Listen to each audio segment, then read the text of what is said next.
Hello out there, Foxes fans, and welcome back to yet another edition of the U.S. Foxes podcast, coming to you live from different time zones around the United States. Just two tonight.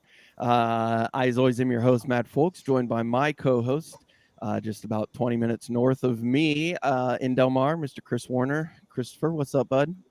How you doing, mate? Not too bad. A bit disappointed. Can't lie. Thought we could have taken more from the game yesterday, but hey, it is what it is, and it's great to see you guys this evening. I don't know if the microphone picked it up, that sigh that I just let out, but I think I've sighed 200,000 times in like the last week or so, because it's just been disappointing. So sighs have kind of summed up my feeling. We're also joined by our fellow co-host down in New York City, Mr. Jason Becker. How are things on the East Coast, my friend? Pretty rough over here. It was a tough Monday night with dropping a couple of points. The Rangers losing Game 7 to the New Jersey Devils. So come on, Knicks, it's up to you. Go New York, go New York, go. Yeah, buddy. Thank you for joining us. We know that's a big game you've got going on in the background. So thank you for putting in your service to our fellow U.S. Foxes and letting your thoughts be heard on the last two results. I know they are appreciated and valued by everybody in the community. So, yeah, boys. And on the other note, obviously, we're missing our fourth co-host, Mr. Jim Harris, feeling a little under the weather. So, Jimmy, hope you feel better soon, bud, and looking forward to having you back. So Definitely. Let's dive into it, boys. First off, we'll do the Leeds match first. This Monday has not only been weird for supporters trying to get to matches and things like that, but it's also weird for trying to put together a podcast, guys. So we're going to do our best to keep you informed and up, but with our schedules and the fact that these games are on Monday, it's going to be weird for us, but we will get to you. And yeah, let's dive right into the Leeds match. A 1-1 finish. Vardy saves our ass in the 20th. This guy's the Leeds gentleman scored in the 20th minute. Vardy scores in the 80th to save us. Tielemans has a wonder goal called off by VAR. Just all over the place, guys. Missed opportunities, and I think that's something we're going to be saying about the next match as well. But we'll start with you, Chris. The Leeds match and your thoughts on it. Yeah, just missed opportunities. Good way to sum it up. Yeah, I think it was the good, the bad, and the ugly is the best way to describe that game. I thought, considering what we saw against Wolves, I was expecting, when you saw the lineup, you saw Madders return, you just thought we were going to go in with a little bit more. And I think, as you said, Matt, I think a common theme today is going to be around disappointment and kind of just seeming passive. And there were little moments in that game where I thought we were aggressive, but I just don't think over that game and again last night that we were positive enough. And I think the goal is incredible. I mean, kudos to Kelechi Iheanacho sacrificing his groin to somehow manage to poke it forward. And it's a great finish by Vardy. But I just think we played down to these teams too much. I think we're better, but we just played down to them. And that was the sense I got in the Leeds game. And yeah, going to Ellen Road is not going to be easy. Everybody knows that. Like, no matter how bad Leeds are, they have a hell of a fan base. And when you get them going, it can make the place tough. But just disappointment, Matt, is the biggest thing that came across me in that game. I thought it was there to win, but we just didn't do enough. And you look at the XG of that game, it was about 3-3. All the stats suggested that a point was probably the fair result from it. To your point, we missed a hell of a strike for the goal that was ruled out. Absolute wonder goal by Tielemans. And again, it's those moments that you think about now of like, this time around, are we just on the wrong side of those? Leicester in the past maybe would have got that rub of the green. Maybe Asmari wouldn't have been offside. Changes the moment, changes the game, gets us 3 points, puts us in a better position now. It's just those little things that I just don't think are going our way at this moment in time. And I think Leeds was a great example of that. Yeah, I think two things could have really been a perfect way to set off like a storybook great escape. One of those would have been Yuri Tielemans' 35-yard laser into a top corner, because, that's always just been a nice precursor for Leicester City of good things to come.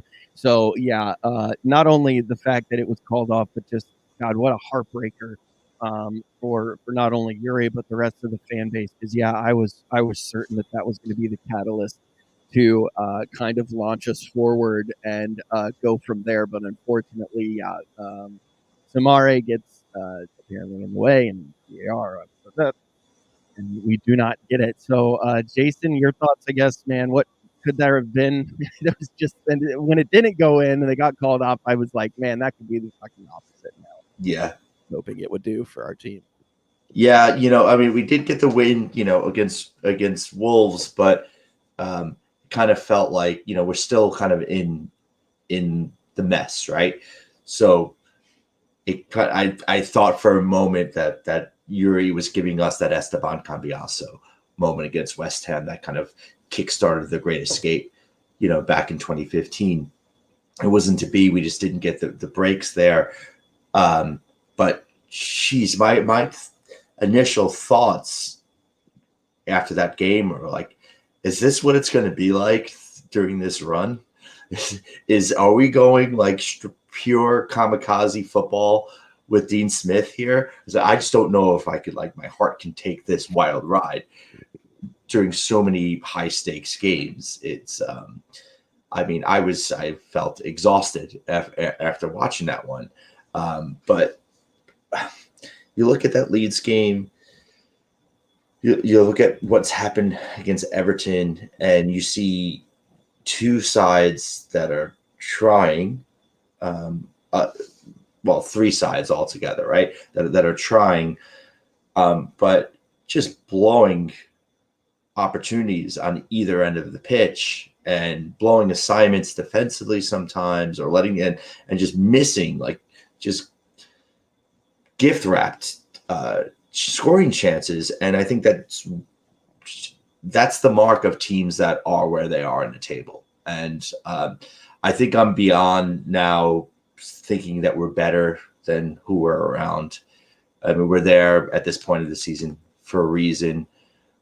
We're giving up these chances. These sides are missing their chances. We're blowing opportunities ourselves. It's just I guess an indication of where we are right now as a team. Yeah, you can only see so many of those opportunities just get pissed away.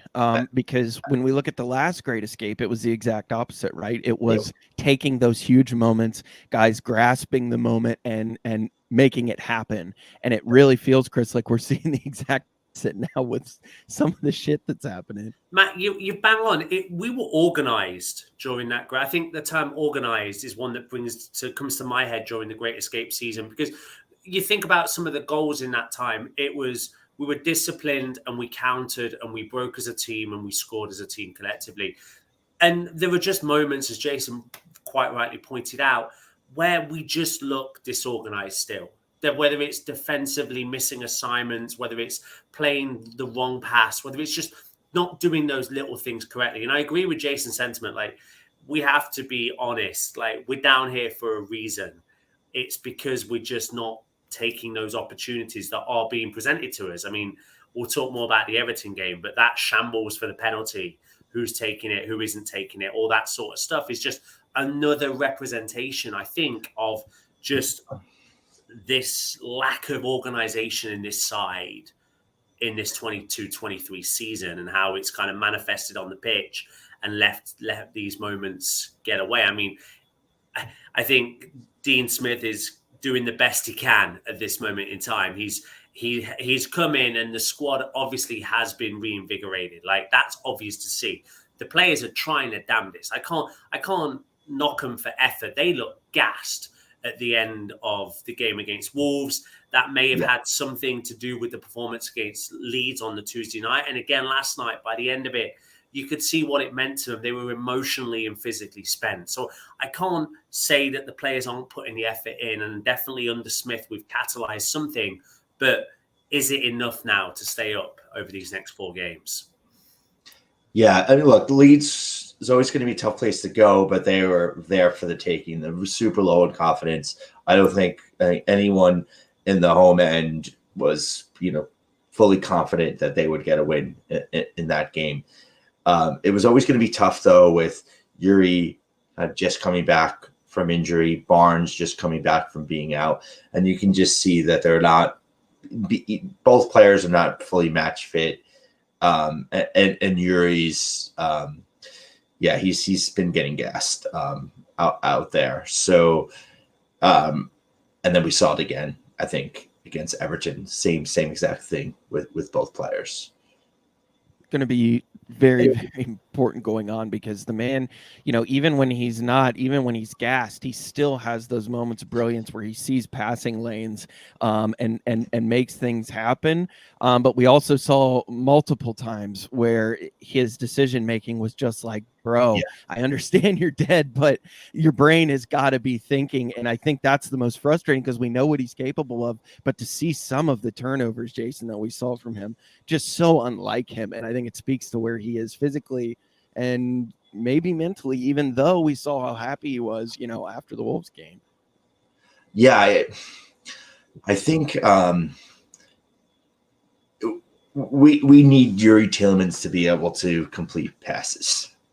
Right. Because if he's not doing that, then we're in big trouble.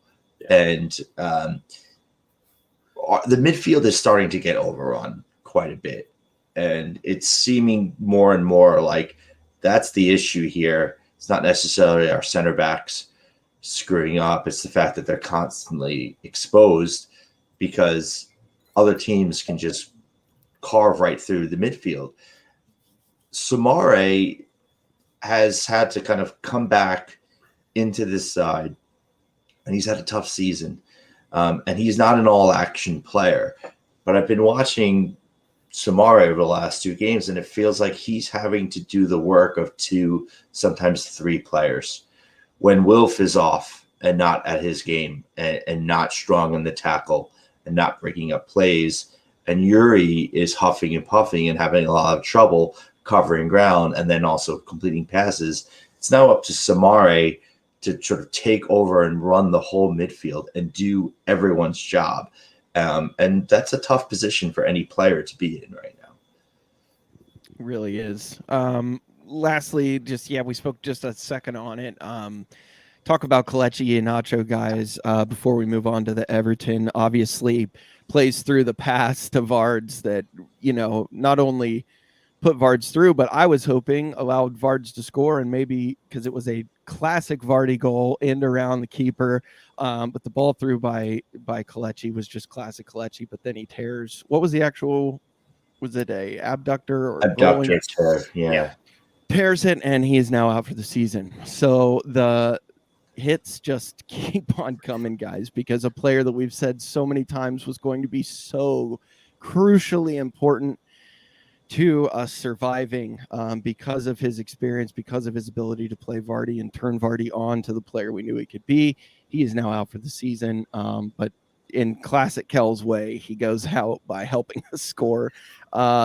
Just speak on that real quick, guys, because we saw direct effect with the penalty situation at Everton, not having Kells on the field the next week. Jason, just speak for a minute on his importance and what he means to us and where we're going to be now without him. Yeah, I think Kelechi has shown over the last couple of seasons that when things aren't going very well and you need to count on someone to carry you, he's had that in him and carried the side and put in some inspiring performances, scored and created huge goals. It was one of the best plays I think I think years from now I'll look back at that play and still consider it one of my favorite plays that I've ever seen, a Leicester player do. And I think it's worthy. It would be such a shame if that happened during a run-in that sees us relegated, because it shows that there's something more here, and it just doesn't. It deserves to be part of a good story in the club's history. It deserves to be part of a survival fight of a great escape, and he's such a huge loss. There's no other way to kind of address this. We're missing the one player that can link up our play consistently, and the one player that you can count on right now to create goals. And we're missing all of that with Iheanacho. But just the way he went out there, he had to have been in such agony, but still had the presence of mind and the ability to make that pass that led to the goal. And not only that, when he was walking off the pitch, he's out there firing up the crowd and still trying to make sure that everyone's in this fight together. And I was just, not to be cynical about anything, but again, reminding me of the Great Escape season when Matty James gets injured and Cambiasso tells him, we're going to win this one for you. If you see one of your teammates go out like that and you're not going to fight like hell for the rest of the season to stay up, I don't know. I think you need to look at the mirror. Matty James shout is perfect. That is, the epitome of putting your body on the line. Completely encapsulated by Kells. Chris, it was instinct, wasn't it? It was interesting. The missus said to me, which I thought was quite appropriate. She said it was the first time in that sequence for the Vardy goal. It was the first goal she's remembered all season of the old Leicester. That team mentality, that aggression, that instinct, that ability to play for each other. And I mean, Kelechi goes down. He has the instinct to just knock it forward. Maddison is preempting the fact that Kelechi is going to put it in that position and makes the run to lay it into Vardy. And it's an old school Jamie Vardy goal. Matt, we talked about it on the podcast last week. Like, that's what we needed to see if we wanted to get anything going. And I mean, again, kudos to Kelechi, and I think kudos to Smith as well. Like, he's come in and he's decided that if we're going to play and we're going to stay up, we're going to need, as Matt pointed out last week, goals from Jamie Vardy, the old Jamie Vardy, those breakaway goals. And we saw it in the Everton game, that typical Vardy finish, the chance he had where he chipped the keeper and hit the bar. Like, those moments are just going to be needed all the time moving forward. Like, we've got to maintain that. And I mean, Kelechi as well in the Everton game, you saw him when Kag scored, like, the camera cut to him and he was the first one off his seat behind the dugout next to James Justin, obviously cheering the boys on, giving it everything he could. And it's a huge loss for us. It's a huge loss. It means that we're going to now have to play a little bit more of square peg in round hole. Madders is going to have to be kind of moved around a little bit. It's not great. It's definitely not great, Matt. And it just sucks that it happens to one of probably our better players this season. Yeah, I just find myself sighing again. I just sighed again. So just like I said, guys, it's what this whole season is turning into for me, is one big sigh. Let's jump forward. We've talked about it enough, guys. The Everton match yesterday. Absolutely beautiful day at the KP. The sun is out. The crowd is roaring. We're getting, messages from friends at the KP. We haven't heard it sound like this in so long. It's beautiful. It just seemed like a storybook day for a good result. And man, just ends up being another frustrating match, Jason. I guess when we, obviously knew we weren't going to have Kells, what were your thoughts when you see the lineup come out and you look at what Dean had planned? Yeah, well, he made, I think some bold moves there. Deciding to put Thomas in instead of Christensen certainly was a big call. And then, going with the midfield of Ndidi, Soumaré, Tielemans, when you've got a few players there out of form, kind of, still seemed a little bit puzzling to me, but I think it made sense that Madders was going to be out, on the right wing. Vardy, he's going to try to ride Vardy, I think, through the season and see, if he can just kind of push him to the maximum. get, some bit of the old Vardy back. And then, Barnes on the left, who, again, he's coming back from injury. He doesn't seem like he's 100%. But I think when I saw the lineup, my first thought was like, damn, this is a big indictment of the January transfer window. Yeah. None of the three players that we brought in January were in the starting lineup. And I think that says a lot about the fact that we probably didn't really improve the starting 11 with those three signings. And that could really come back and bite you in the ass. And I mean, Tete doesn't even get on the pitch. Yeah. Sucho doesn't, get on the pitch. These are guys that you brought in to kind of get us out of this mess. And, they're not playing at all in the biggest game of the season. So that's what I was, I don't know, that was my first thought when I saw it. No, that's a great point. I mean, we're getting to see now what outside coaching and outside managers that have seen these guys in practice now for a few weeks are really thinking about these players in the matches, obviously. But it really, I think, like you said, is an indictment and shows what John Terry, shows what Dean Smith are thinking, shows what Shaky think of those signings. Chris, you kind of along the same. Yeah, such a great point by Jason. Absolutely fantastic point. It just epitomizes the shambolic decision making that's happened this season. You look at, since Smith's come in, let's be honest, who are the best two players have been on the pitch? It's been Soyuncu and it's been Iverson. Two players that, one that Brendan cast out and said he was never going to play for Leicester City whilst he was manager.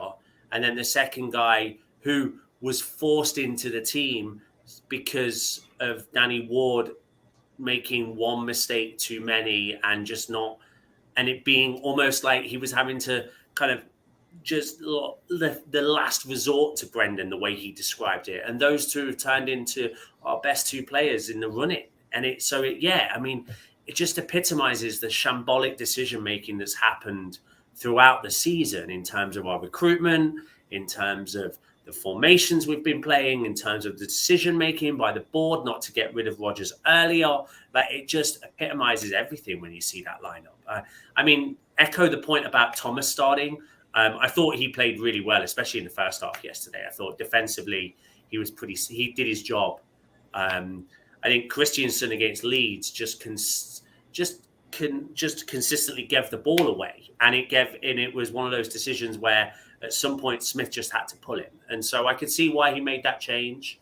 I agree with Jason as well. The centre midfield, it's on paper, it's the three that you would want to play, but with what's going on in terms of the fitness and some of the performance levels of those guys, is it the right three? I don't know. It's one of those situations. I mean, Yuri, all throughout that first half we were just shouting at the TV about his decision making at times and his inability to kind of play almost like a simple 10-yard pass. He was just kept giving the ball away again and again and again, and it was just really frustrating in that regard. And just something I think Smith's gonna have to think about in these last 4 games.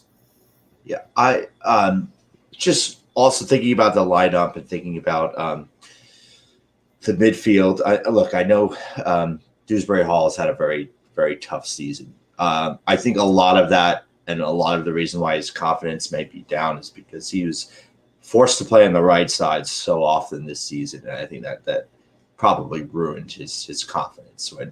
If you look at last season, he was definitely one of the bright spots on the lineup. And so now you're going with Luke Thomas on the left behind Harvey Barnes. Get the band back together. Get KDH out there on the left side of the midfield to play with these guys. The three great friends. You've got a guy who will actually respond to the intensity of the game. But I think as we saw, like, the press, the side's press is almost non-existent. This team cannot really press, and that's one thing that you can get out of Dewsbury Hall, and you can press higher up the pitch when he's playing. He's got the engine to press higher up the pitch. We're winning the ball back deep in our half and having to go 80 yards, 70 yards to get to the goal, where, you know, the closer to the goal you're going to win the ball, the better chance you have of turning that into a shot. So why are we not pressing higher up the pitch anymore? And you've got two midfielders out there that just can't do it right now. Yeah. No, you bang on, mate, because look at the second goal. The second goal comes from, yes, it's a mistake by the Everton lad as he plays the ball across the halfway line. But like you're saying, if you win the ball in those positions, you can get those opportunities to feed Vardy quickly. You can't feed Vardy quickly, to your point, when we're winning the ball back on our 18-yard line in a low block. Like, that's not enabling us to be progressive and getting the ball upfield quickly. Like, I think you bang on. KDH was the sub that I thought at halftime. To me, it was the obvious choice. I thought you could bring him in down the left-hand side, have that second outlet pass towards Barnes. Like, we want to play Harvey Barnes in down that left-hand side. Like, we want to have carbon copies of goals he's scored throughout his career with Leicester, which is get in down the left-hand side, cut in, and either go low into the near post or try and get back on your right foot and stick it in the other corner. Give us options down there to feed Barnes. And we're not going to do that. Then what's the point in trying to play like that? So I'm with you, Jason. I echo that. I think it's something hopefully we'll see moving forward. I do think KDH deserves a chance in these last 4 games, because I just don't think what we've currently got in the centre of the park is giving us anything at the minute. Yeah. There's no way they watched the video of our midfield out of that game and think that they can run that out again, especially against a team like Fulham that, you know, they will overrun that midfield. So I'm totally with you guys. You got to get something on there, and if it's KDH, I love that. Get the band back together, and, you know, and still just that familiarity, you know, with the boys, and this switching. Who's this week? That it's not going to do us any good. So everything goes that want to go out there and fight for each other. Yes, so put the mates out there. Yeah, definitely.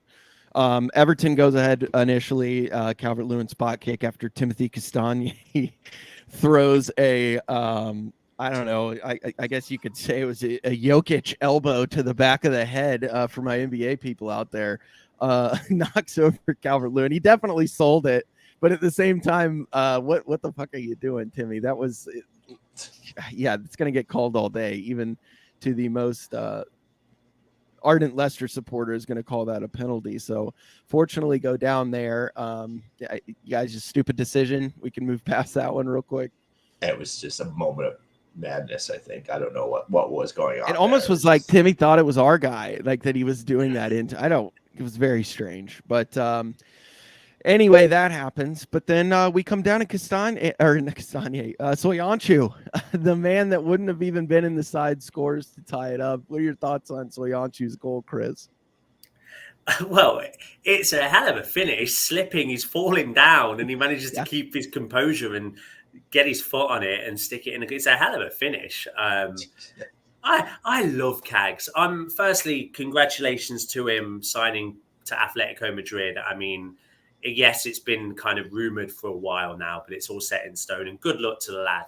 I think he will do a solid job for them. And based on the performances of these past few weeks, Atletico Madrid have got a hell of a centre half moving forward for them.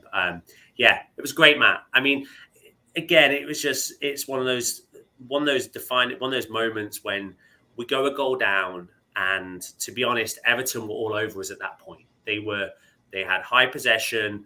They looked like they were pushing for that second goal. And in those moments when you can grab that kind of against the run of play, make it 1-1, it turns everyone around. The KP's loud again. You're like, come on, we can get this. And that's what happens. And it's those little moments, again, as we talked about this podcast, like those moments where they're teasing us and you're thinking, yes, this is it. This is the start of something. This is how we're going to go move on. And we just mess it up every time. We get given it on a platter and we mess it up. And that's what kind of felt downstream of that kind of first goal. Yeah, it's kind of like a bonus goal almost when a guy like Hag scores. It's like, okay, shit, if those are going in, guys, let's just shoot. I mean, let's get our offense going and make some attempts and stuff. And yeah, it was like you said, it was a hell of a finish from a guy that was not expected. And when things are going like that, you really have high hopes for the match going forward. But it also shows that you have to attack the ball on set pieces. Oh, 100%. You have to go and attack the ball.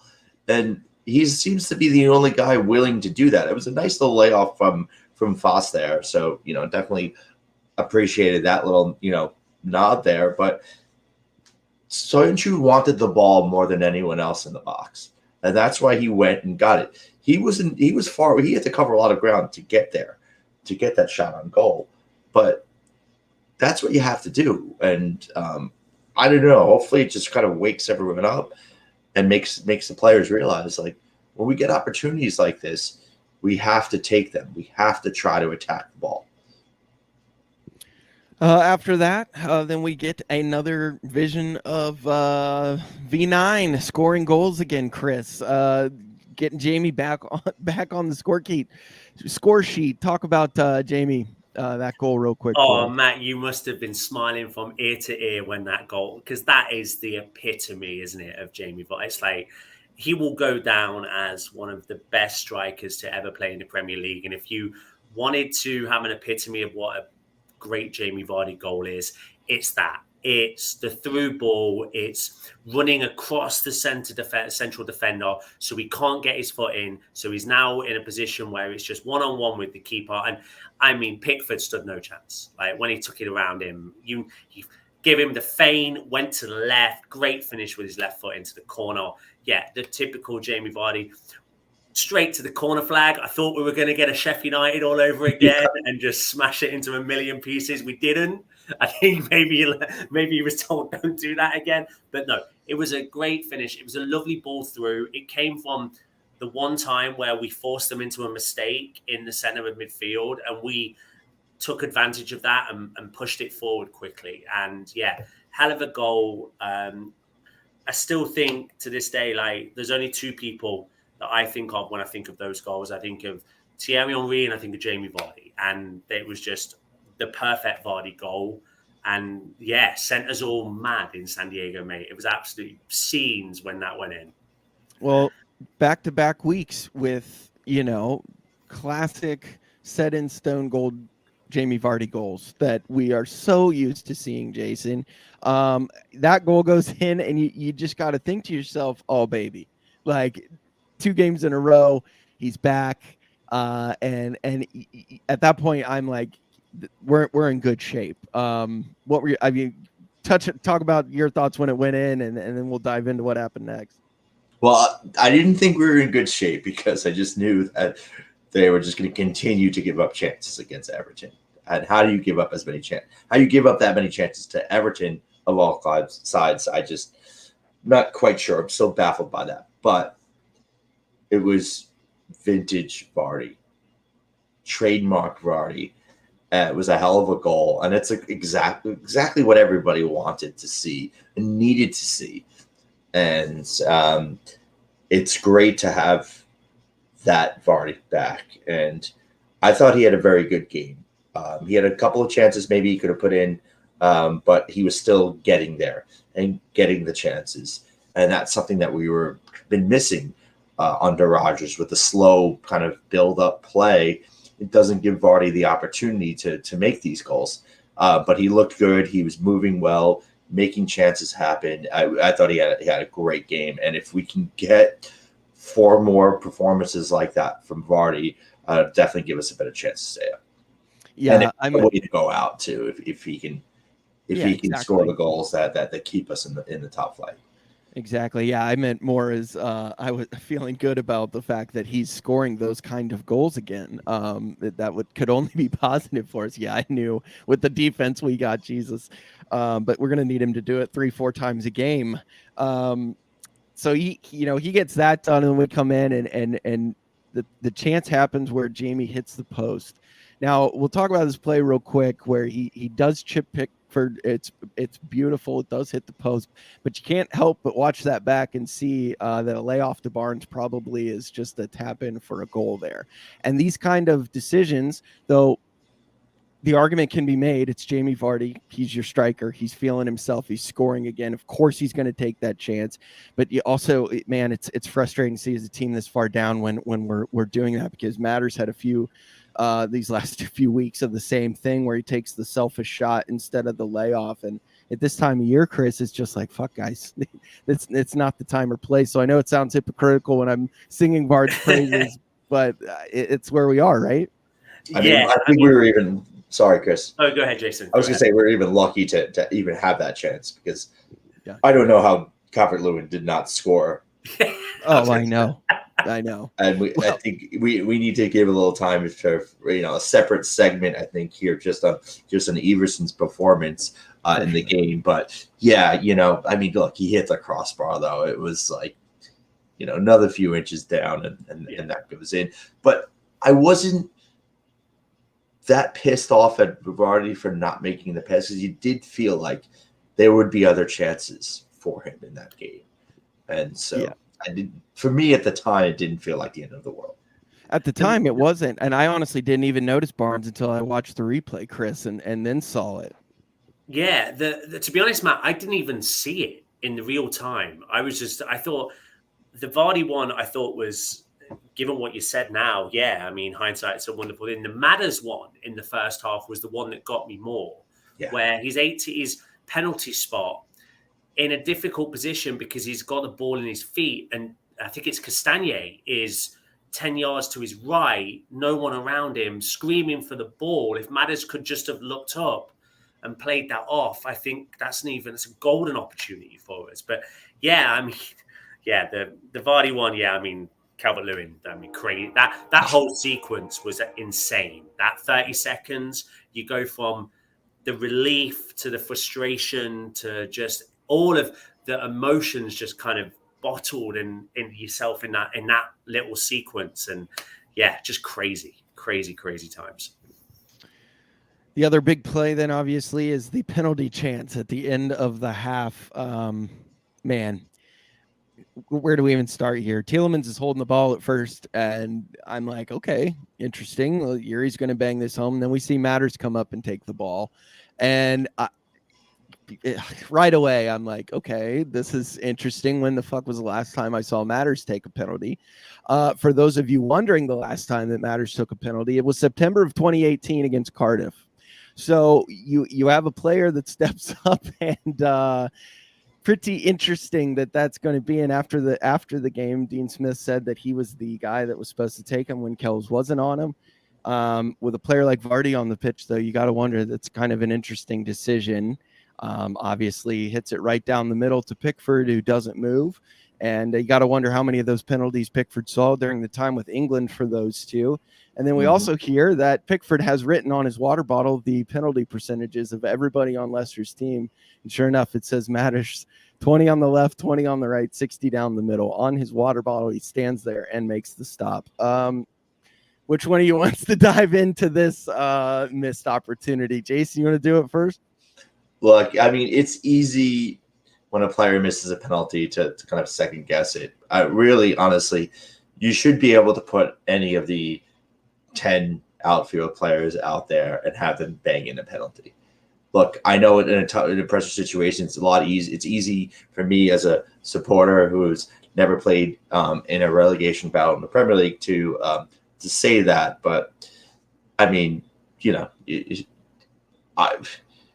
anyone should be, able to get up there and give it a go. I know there was a lot of talk about Matters taking the ball off of Tielemans. They did something similar against Wolves, where someone else held the ball and as a decoy, and it seems like it's something that Dean Smith likes to do. So I guess that's what we're doing now going forward. I get why Smith went out and very forcefully said, look, Matters was the man, and everyone's been on that company line there. Everson also in some post game comments, he said, "Look, Matters was the guy." And so Madison has been our best player over the last few years. Let's not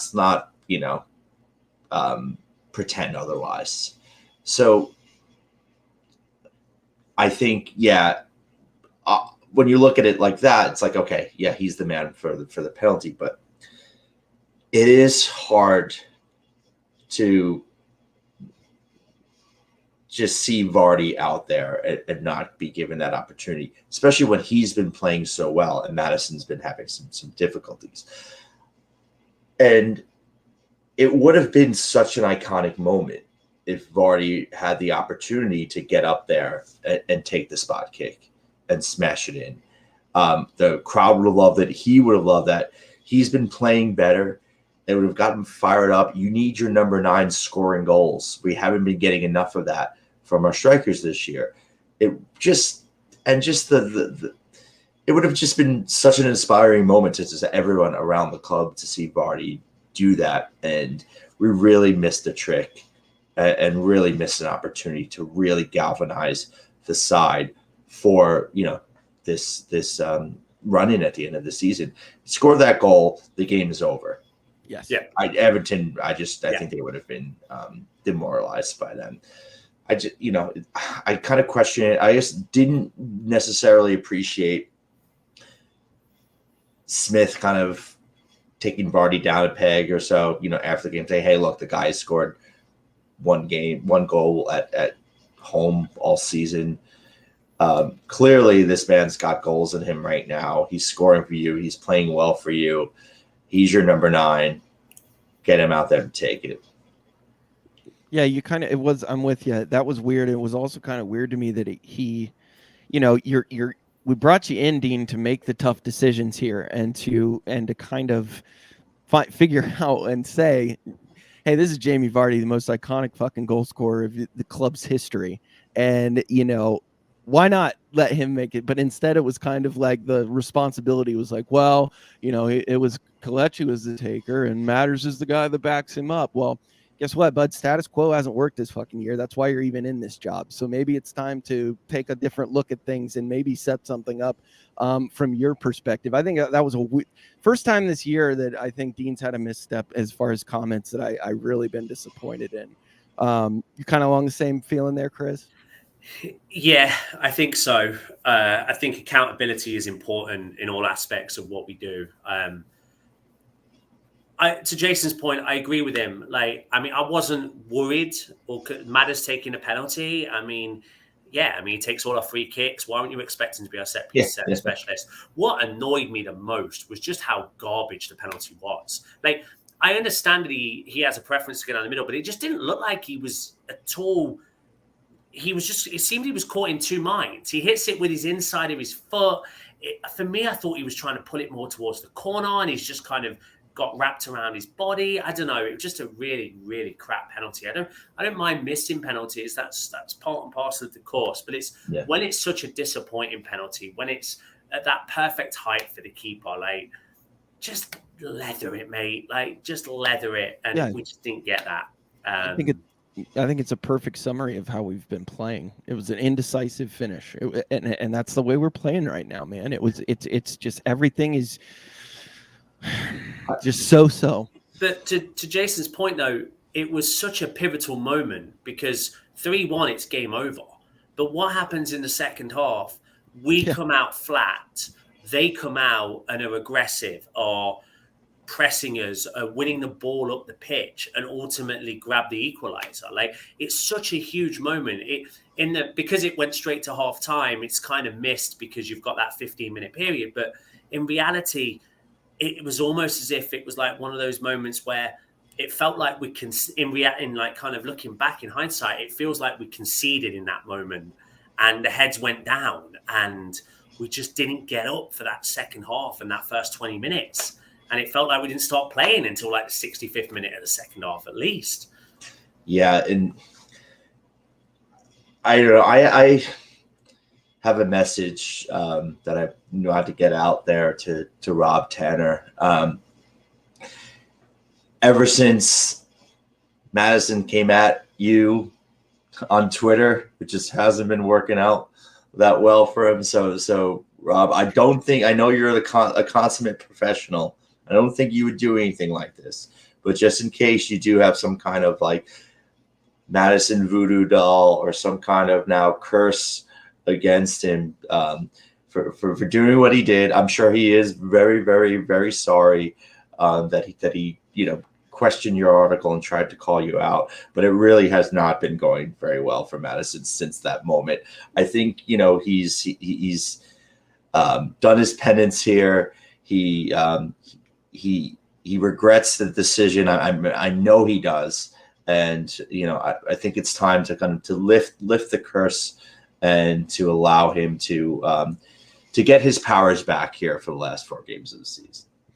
Rob Tanner voodoo is not something I thought we would be discussing, but yeah, Rob, please, bud, if you've got that going, I think we would all appreciate if you could just forgive the man and pull a few of the pins out. No, Rob is a great guy. He's been a really good friend to a lot of the American Foxes here, and so hopefully he knows that was all tongue in cheek. Yeah, friend of the podcast for sure. So shout out to Rob. We will go ahead and send it now. Chris, if you're ready, we could send it to our on-site correspondent, Ollie McLean. He's going to let us know his quick little summary of what he had to see against Everton. Hey, Matt. Hey, Foxes. Hope all is well. I'm going to try and be as positive as I can after that 2-2 draw with Everton. Yes, it's a point. Yes, it takes us to 16th, but it's not enough. It's nowhere near enough, I don't think, especially when we could have won. But then again, the positive side is that we could have lost it. Big thank you to Daniel Everson, who, if we do stay up, has saved our season. But I feel like that James Maddison penalty, I think that might do us. Because that was poor. It's the worst penalty I've ever seen. A few good performances. I must admit, Castagna with another man of the match shout. If it wasn't for Everson, Soumaré again. Vardy looked incredible, ticking around the keeper. Yeah, tough one to take really, because going 2-1 up after a goal down, everyone's buzzing, but then one little attack at the start of the second half, but then after that we were all over them for 25 minutes or so, which it's a shame. It really is a shame, and there's very little chance of us staying up now. I don't think we'll get much from next Saturday at Fulham. Next Monday against Fulham. Sorry. Liverpool at home. Knowing Leicester, we might get something, but who knows? Newcastle, no. And then if it does come down to the last game against West Ham, yeah, not feeling too great after that. I just so many games we could have won, but yeah, it is what it is, I guess. On the bright side, get a load of new stadiums ticked off next season if we do get relegated. But yeah, it is what it is. I'll be back next Monday up the city. Try and keep some faith. Legend, Ollie. Thank you, brother, for as always for your words. And you can feel the pain, can't you, in his voice every time. Feels it, man. The lad has just got. You can feel the roller coaster, like just the ups and downs in that game. Ollie, man, I'm not ready to relegate us just yet. And, you touched on something that deserves a bit of time and maybe can kind of springboard us into some positivity here, and that was Daniel Everson. I mean, he looked like the grandson of Yashin, Banks, Shilton. Had like a baby with, I don't know, like Peter Schmeichel and Peter Cech, and it was an unbelievable performance in front of goal. His shot stopping was absurd. not only like some of the just acrobatic saves that he had to make, but his positioning and his ability to kind of get in front of Everton's attacking players when they had, great opportunities, and to put himself in the best position possible to make the save. And it just, it is maddening that he was sitting and getting splinters on his ass all season, but he is a quality goalkeeper. I mean, this is now, Crystal Palace away kept us in that game. Leeds keeps us in that game. I mean, the saves that he made against Everton last night were ridiculous. I mean, that's a game that, we could have easily let in 4 or 5 goals with another keeper in there and didn't. And the only reason why the boys were still in the game was because of that just unreal performance in front of goal from Daniel Iverson.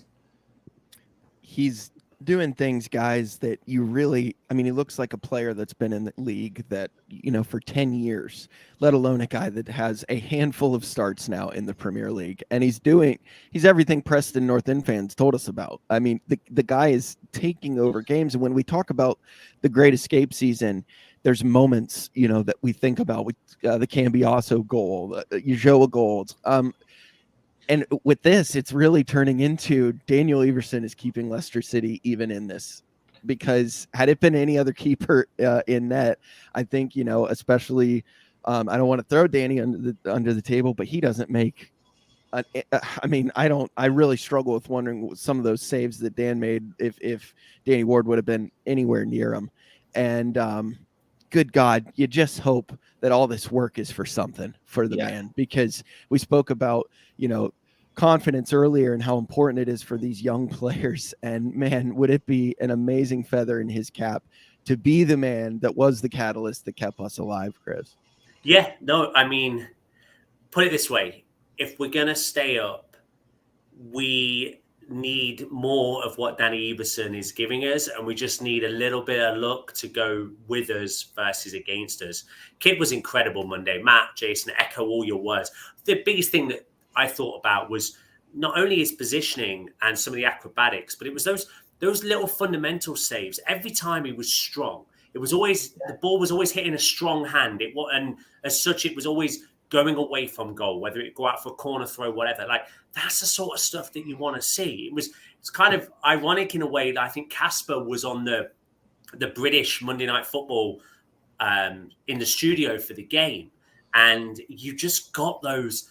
For the first time this season, I just got that vibe that we had a presence in goal. And yeah, his distribution is not great at times. He kicks it out for a throw in, but who cares? We've had 5 years of keepers not having distribution that we've ever had. But it was just like, that was what I wanted to see in goal. And yeah, it was great to see. He serves as the catalyst, like you said, guys, to move forward. And if we can get one of those performances again, and we can get Vardy at the other end, sneaking one in, all of a sudden it's a 1-0 win. It's 3 more points. I mean, we've not spoke about it yet, but boys, we're 16th. We're outside the relegation zone. I mean, fundamentally, the fact that we can score a gazillion, our goal difference is 20 goals, I think it is, or something crazy different compared to the other two. So, I mean, yeah, we took 4 from 7, 5 from 9, but ultimately we were unbeaten in these 3 games, which is a good thing. We are now 16th. I don't know how you boys feel about this consistent Monday night. I listened to what you guys were talking about last week, and really, I thought it was fascinating. A great conversation about how these Monday games are just not fair on fans. I see it, if I flip it over, as a potential positive. Like, if we can get those things that happened like last weekend where you get Forest and Leeds losing, it gives us an opportunity. It gives us a potential route to kind of getting further up. So, yeah, I mean, if we're going to end on a positive, Danny Iverson, fantastic. Be that catalyst. Let the boys follow his example, and let's go get something from Fulham on Monday night.